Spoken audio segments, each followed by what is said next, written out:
Hello everyone, this is General Hand Grenade. Welcome to my war room in Prince George, British Columbia. Today is another episode of our series Global War Chronicles with my friend Morten from Denmark. He is sitting there waiting for me, he's all ready. And this video is a video for you.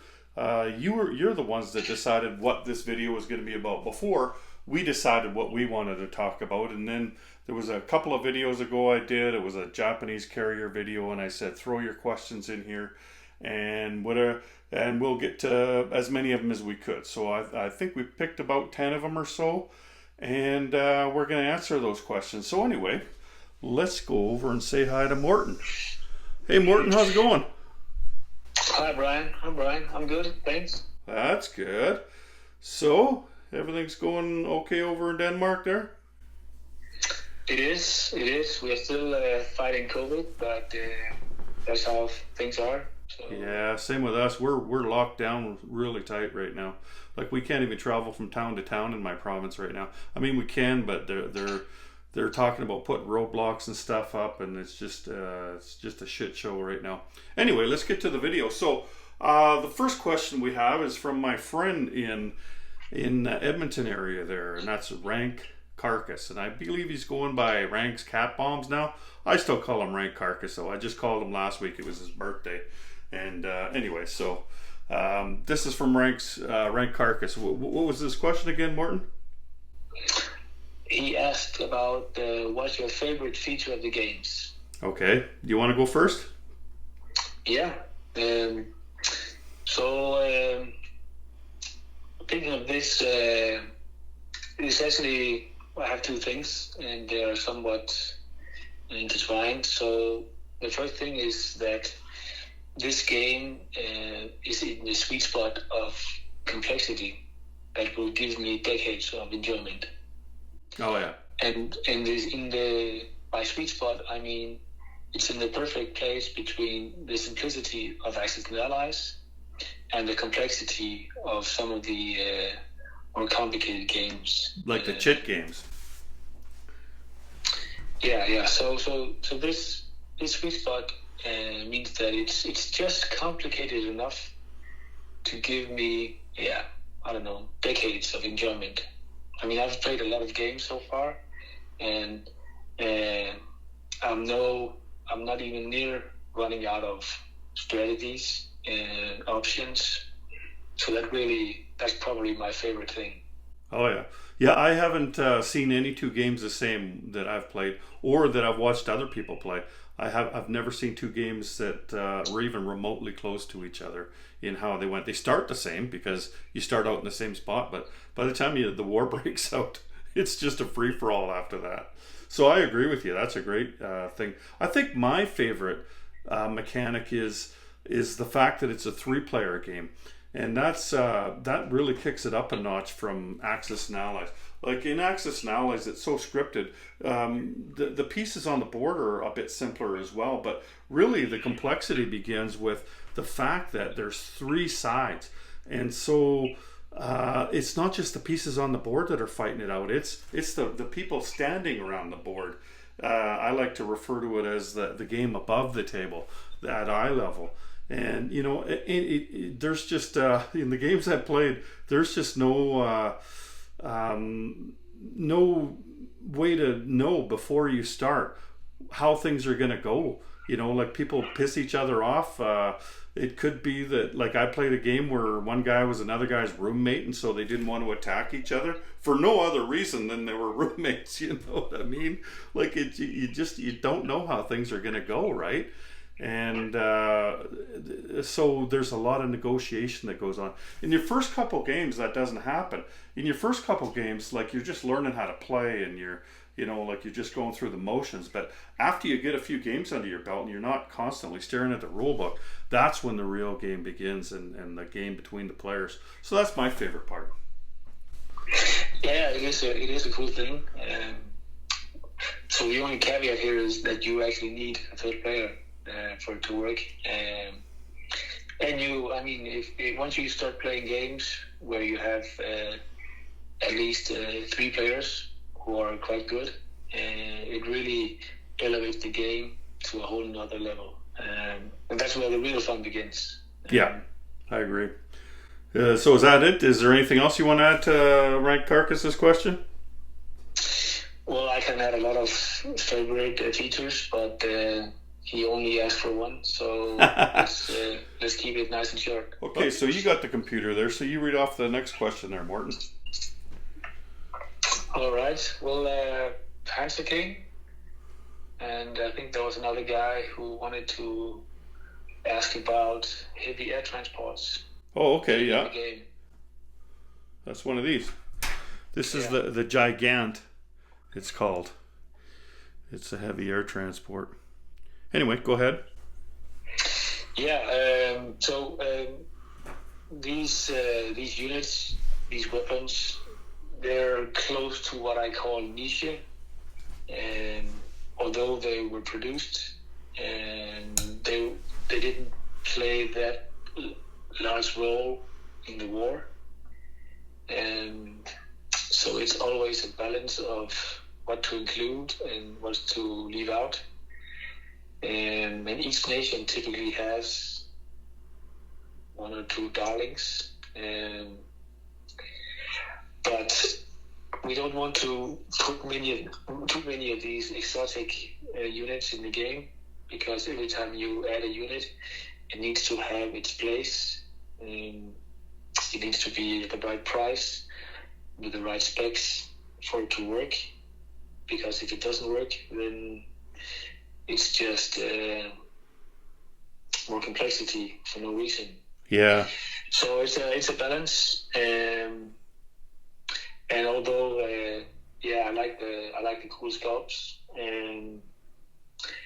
and you could argue that something could be done about the airborne warfare, but so far the Gigant and its siblings have not made it into the game. Yeah, I could see it being a better unit for, say, the later versions of the game that are going to come out, like the 85 version that Admiral Seabass is working on, for instance. I mean, they do have bigger planes now, right? And they do transport their other equipment. But the World War II. You're right. They just hadn't developed it that much at that point, right? Yeah, true. Okay, so is that it for that question?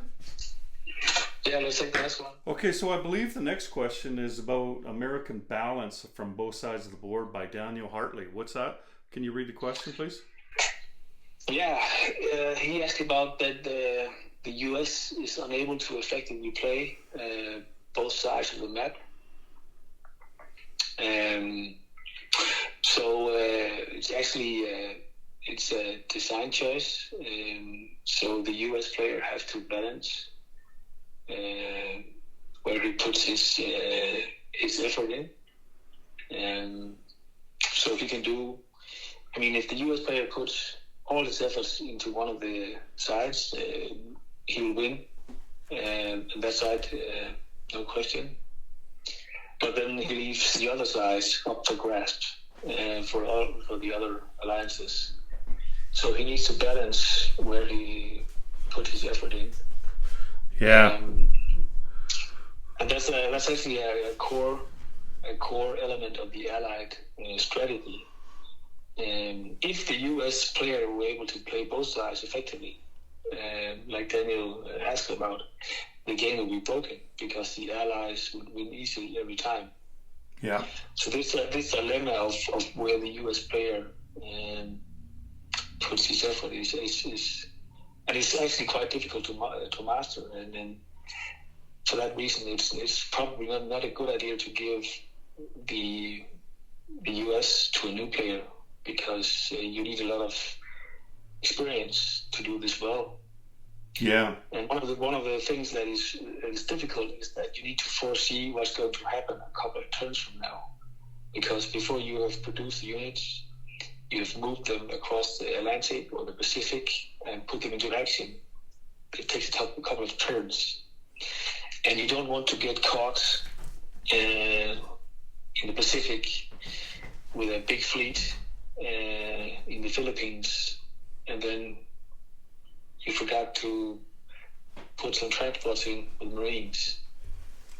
So it is quite difficult to play the US, but the thing is that we scaled down a lot of their strength to get this gameplay and balance in the game.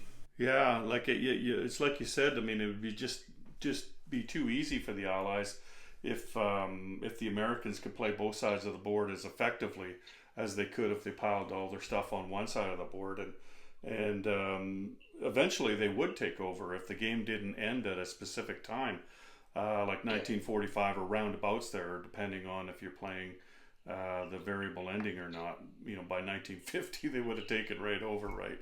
But anyway, the game is made for balance, and a lot of play testing to get it that far, to get it to the point where the Americans haven't overwhelmed somebody or both sides of the board by then. Is that it for that? Yeah. And actually, I mean, how many turns does it take for the Atlantic Fleet to reach Tokyo? That's one of the things that I worked on a lot. I mean, if they can reach Tokyo too fast, then it's a problem for the Japanese player. Yeah. So there's a lot of balance issues here at stake. And if we make the game too historical, I would like to play the US player. Yeah, no doubt. Give me my 300 IPP. Anyway, let's go to the next question. Okay, so our next question is also Daniel Hartley, and it has something to do with strategic bombing. What's going on? Yeah, he talks about that strategic bombing is largely ignored in these games, and I must say I agree with him. Right now, the economics of doing strategic bombing is not perfect, and it's something that I'm working on. And there is a lot of different aspects at play here. For example, rockets is also part of the equation. I mean, what should be the price for rockets? And there are also some tech involved. So it is something that is being looked into. That's all I can say for now. Okay. I can tell everybody exactly what the rules are if they send me $1,000. But anything less than that, I'm not going to tell you. Okay. But I've seen what he's working on, and it's very interesting, and I think it's going to be a huge improvement in the strategic. It's going to make strategic bombing worth it. So I find it's the same in my games, that there's a little bit done, but not enough. And I can see with the rules, the way they're trending right now, that it is going to be a part of the game. Alrighty then. So I think Treg asked the next question, didn't he? Oh yes, he asked about what can we expect from the Global War series in the future. Okay. Yeah, so HPG has a vision of creating a series of Global War games spanning a couple of 100 years of recent human history, and 36 was the first, and there are some other ones that will be released within the next year, and then more are planned. So it will be a whole series of games where you can jump through the different major conflicts over the last couple of 100 years. Some of the concepts behind the series is that a lot of the components will be reused among the different games, so it should be quite easy for players to jump from one game to the next. And on top of that, there's typically a lot of expansions in the works as well to add flavor and depth and accuracy and extra stuff. And there are multiple designers working on those as well. So I think that the pace of development is increasing. Um, so one thing that is perhaps not talked about that much is the life cycle of a game. So typically, for a lot of games, they are developed, released, and then somewhat ignored or left to die, or somewhat. That's typically not a good. That's typically not good for players, because once you start playing games, you start to find the holes and the cracks. So to have a healthy ecosystem, you need to continuously update the games and keep maintaining them and updating them and polishing them, fixing things. And that's some of the things that HPG is looking to do for this series. So to keep the games alive for players. I got to tell you, like it's such a pleasure being a part of it, and I'm not one of the main designers or anything, but I I seem to get a lot of calls from people like you and from Bob and from other guys working on other games, and so I get a sneak peek and get to throw in some ideas into a lot of different games, and you're right, like the concepts are similar in them, and that's one of the things that I actually bring from one game to the next as I do that is they're doing on 36 maybe, and so do you want to synchronize that somehow, and that begins another discussion.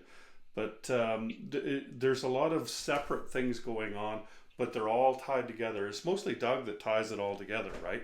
Like he's the common denominator between everybody, and it's pretty neat to watch. And like it's actually taken off a lot more since Doug stopped working his full-time job and is with HBG full-time now.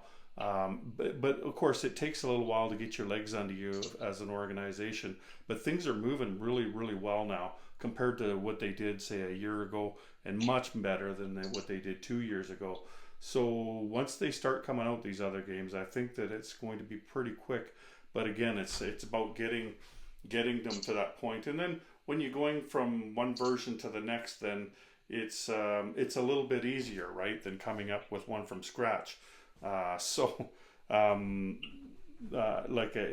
to be cool to see version 4 of 36. That's going to be even better than version 3, and then the other games. I'm looking forward to seeing them and their future versions. So I think I think we beat that question to death. Okay, so Trig also had another question there. He wanted to know about what are the obscure differences between Global 40 and Global War 1936. So I'll let you jump into that one. Yeah, well, the short answer is it's a whole different game, and it's actually it's not fair for either game to compare the two. It's totally two different games. So there's actually, the pieces they tend to look similar, but other than that, there are a lot of differences. So don't compare D40 to Global War 36. Okay. It's actually also, I've played with players who came from D40, and a lot of players, they come from D40 to this game, but it's actually not an advantage, because you bring over too much legacy knowledge, too many habits, and then you need to unlearn a lot of the components in D40 before you're able to learn the mechanics for this game. So I've also seen players that hasn't played D40 before, and they have been able to pick up speed much, much quicker in this game. That's interesting. I can attest to what you're saying, because a lot of the mistakes that I've made in the rules since I started playing 36 over the last couple of years here is that when I can't find something right away in the rule book, or when I don't look something up, I just kind of assume that it's the same, and rarely is that ever the case, right? Like it's almost always a different rule when it gets right down to the nitty gritty of the mechanics. And so, if I had a piece of advice for players, is don't assume that you know how to play this game, or that you know how to strategic bomb, or that you know how to do anything in this game, unless you've read the rules. Like just playing it like you did in Global 40 is you're going to get it wrong more often than not. So what's up next? So it's another one from Trick. I think about the quotes. So could you please explain why HPG made the new policy on quotes?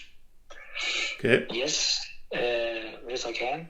So basically, there's been some situations where people have either posted on the forums, or especially on YouTube videos, where they have quoted me as saying something. And by quoting me, then they're stating that, well, the designer said so and so that's why that is the truth. The only problem is that when I watch these videos, I cannot reconcile what I've said with what is mentioned in the video. And that's the problem, because once it's out there and my name is attached to it, then people see it and they learn rules that are wrong. So, for example, this is an example of you have Iran, and let's say that, Brian, you asked me a question. Okay. And say, hey, Morten, how many fighters can I scramble to defend my factory in southern Iran? So in the rules it says that an air base can scramble 3 fighters, but in this example you actually have an adjacent land zone with another air base. So if you had 3 fighters in Azerbaijan and 3 fighters in southern Iran, you could scramble 6 fighters. Or it's technically called interception, but still you would have 6 fighters in the game, in the match. So you make a YouTube video saying, well, you can defend and send 6 fighters if you have strategic bombing. So now you've actually made a video saying something that is not the case. So when I'm quoted, and there was an example where someone else quoted someone else who then heard it from me, and in these situations that's not helping anyone. So that's why if you want to quote me, you need to let me know, so that I need to make sure that what you're quoting me for is actually the truth. Okay. Because, I mean, let's say that you post this video, and then suddenly people write emails to me saying, what's this? And then I'm like, okay, well, what's wrong with this picture? So yeah, it's so the new policy on quotes is actually to keep a bit of lid on things, and have a bit of control what's out there. And I mean, you're free to do whatever you want with your videos and your blog posts, and I mean that's totally up to you. Just don't put my name in the mix. Yeah. Without asking first.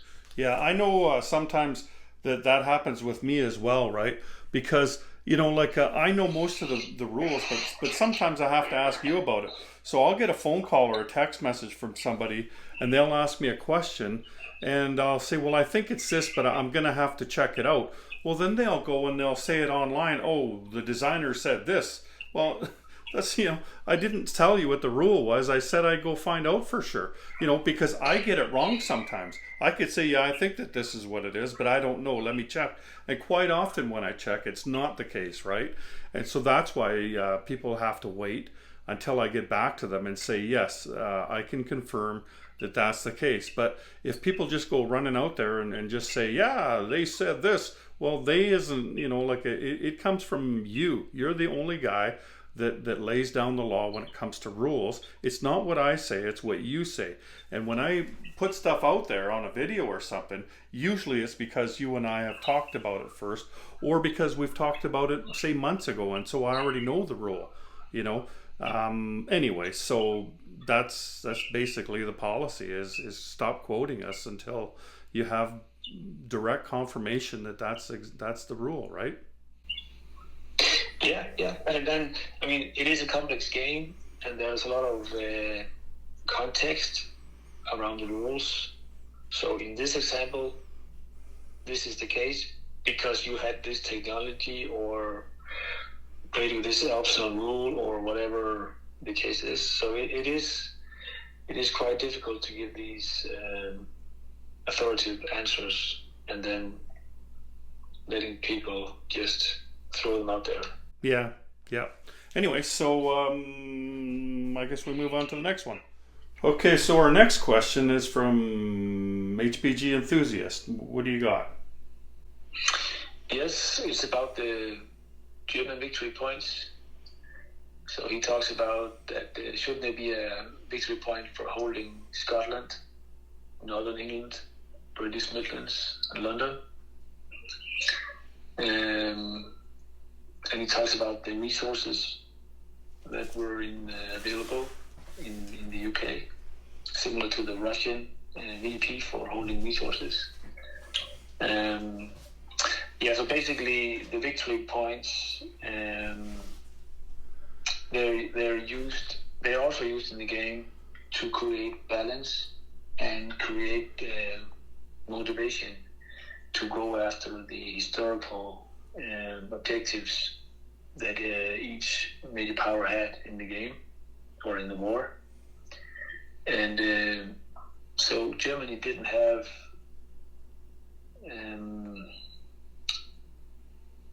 that much incentive or desire to go after Scotland and the rest of the UK, and their focus were elsewhere in Europe. Because if you looked at it from a purely logical perspective and said where in Europe are there resources available, and then there will be a whole different set of victory points. But that's not how we use them. So the answer is no. There won't be a resource victory point for Germany for holding Great Britain. Yeah, that's one way you can steer people towards the historical aspect of the game, is by steering them in that direction. I was checking out something on Sea Lion recently, like I think about a month ago, and it was a German guy who had made the video, and he was showing the numbers, like the numbers of ships that both sides had, the British and the Germans. There was absolutely no way that Germany was ever going to make a Sea Lion raid. The Royal Navy was at the time the largest navy in the world by far, and Germany had like a dozen boats or something, right? Like it was hardly any. There was no way that they were going to do it. And so, like when we do it in Global 40 and stuff like that, when you do a Sea Lion raid, it's really being quite disingenuous. It's not something that was even possible. Like bombing, sure, they bombed them. They bombed the hell out of them. didn't do them any good, right? But there was no way they were ever going to put an army into Great Britain. So to put a victory point for that is it would take you into an ahistorical territory.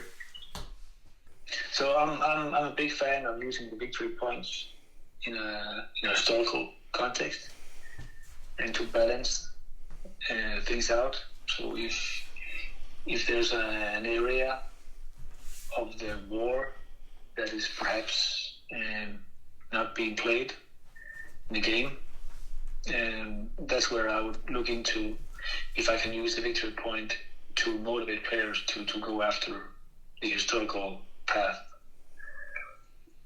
So that was the answer to that question. Okay.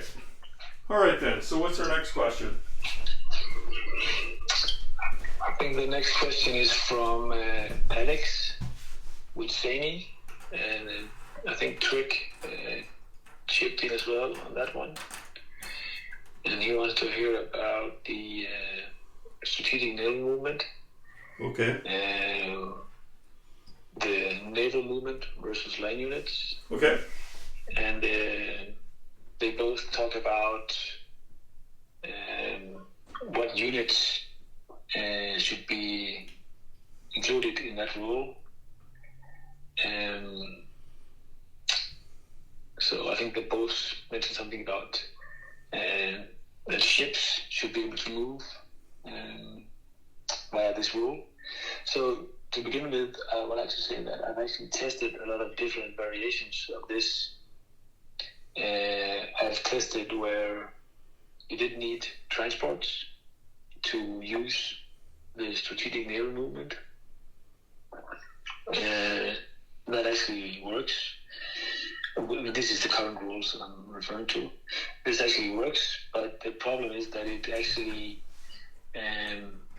removes 95% of the reasoning of having transports in the game. Yeah. So they're largely actually ignored. Right now they're quite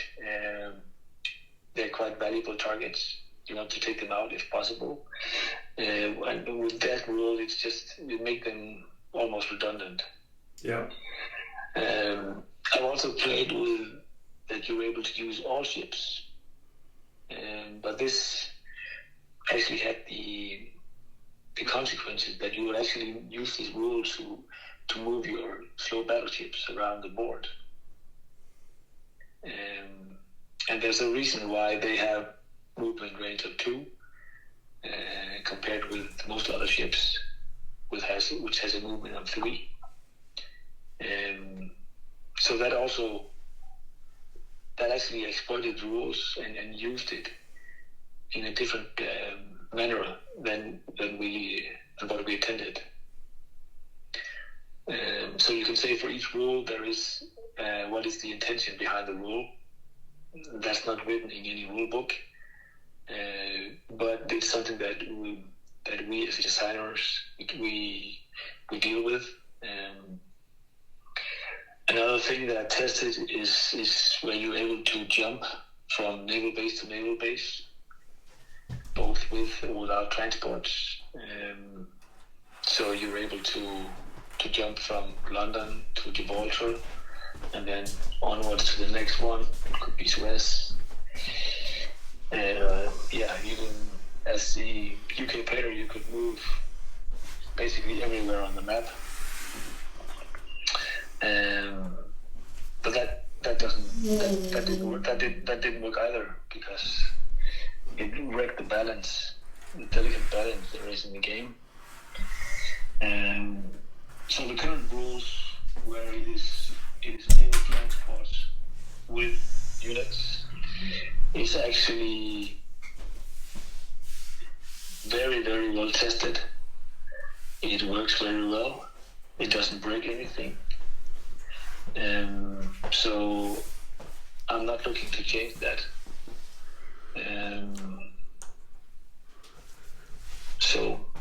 That's the answer to that one.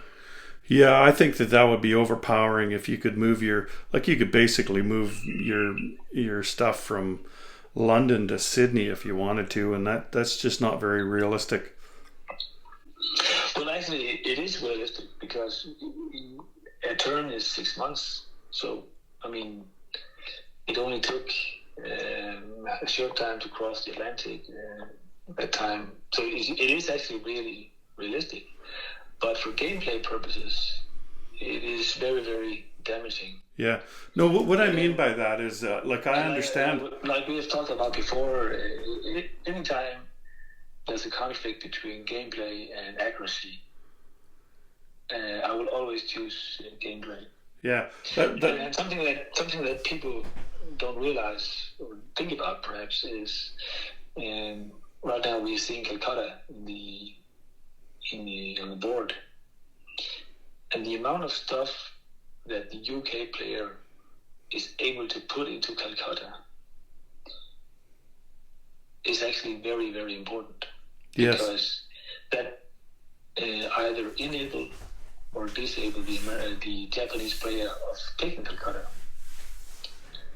And for this game, it is quite important for the Japanese player, or it is quite important to have the Japanese player being able to take Calcutta if he really wants to.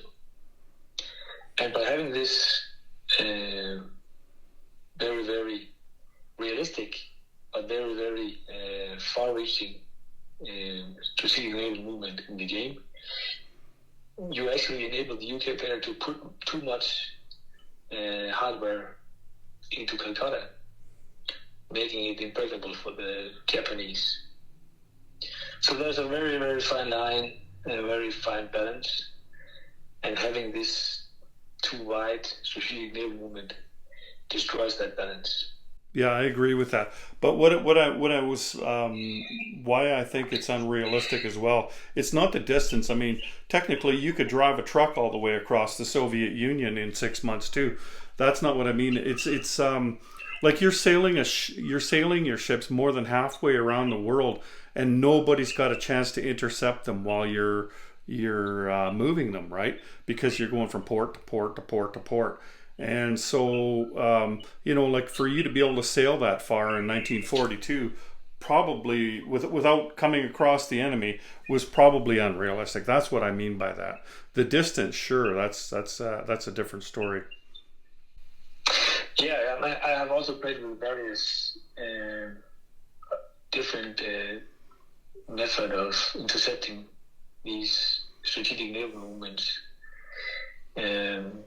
And the ones that are currently in the rules, they were the best. So there's actually not much left to add. Is that we tested it, and the best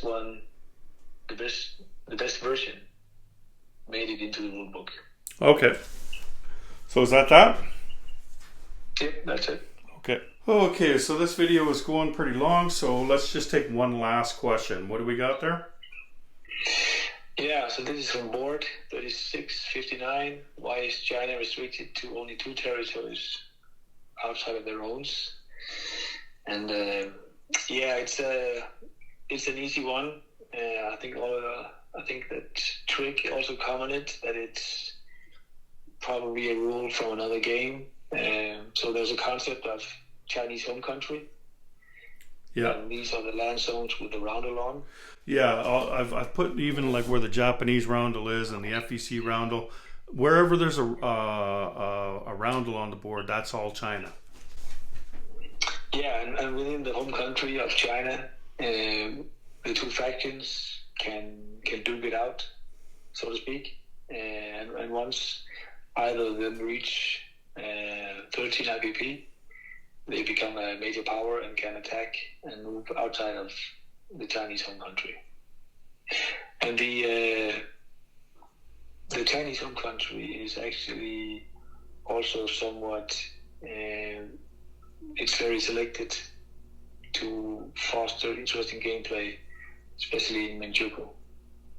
Yeah. So if the Japanese player ignores China, which a lot of players do, they risk being attacked in Manchukuo and lose a lot of the income from those. So it is quite interesting. Yeah. And plus, it's not just the Chinese there. There's also the Russians up there that are bordering Manchukuo. So it doesn't take long for Japan to not notice, and they're gone there. Yeah, it is. It is quite interesting area of the map, and a lot of things is typically going on there. So yeah, it's good. I really like the changes that were made to China for version 3 compared to version 2. I think it's much, much more interesting. I don't think there was even once, like we didn't play a ton of games, but in the games that we did play, there wasn't once where the Chinese factions attacked each other, the communists and the nationalists. They just didn't, because they knew Japan was coming. But now, like it's more realistic. There's more opportunity for you to become that major power. Whereas in version 2, I just couldn't see a path to that wasn't something totally weird. So I really like the changes for China. Yeah, I like them too, and it's like you say, it's made the Chinese game much more interesting. Yeah. So is that it? That's it. All right, bud. It must be getting close to your bedtime now, eh? Oh yeah, it's getting late. It's getting late. Yeah, it's only mid-afternoon here, so anyway, that's it's always good talking to you though, and I thank you for stopping by the War Room here in Prince George and talking to us. And by the time you get up, you'll see this video out and you can watch it yourself. So anyway, I guess we'll just that'll be it. So say goodbye, Morton. Take care, guys. Okay, so that's us. That's General Hand Grenade and Morton from the War Room in Prince George, British Columbia. Take care, everyone.